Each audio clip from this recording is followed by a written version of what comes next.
Resim o'qituvchilaridan bir xonim mundaq deydi. Ders kunlarining birida bir boshlang'ich sinfning o'quvchilaridan bahor manzarasini sizishni talab qildim. Bir qiz o'quvchi Qur'oni Karimni sizib kepti. Hayron qoldim va tushunmadingizmi? Qur'oni Karim emas, bahor manzarasini sizing dedim.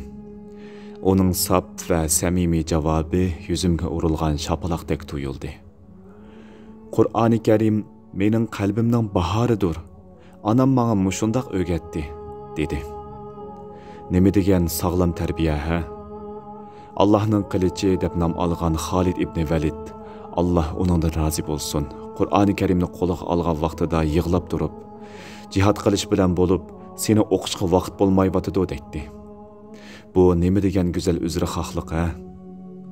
Ammo hozir jihoz, telefon, kompyuter, televizor qatorliqlar Qur'oni Karim o'qishdan to'sib qo'yibotidi. Bu yerdagi farq faqat birla harfdir. Jihad, jihoz.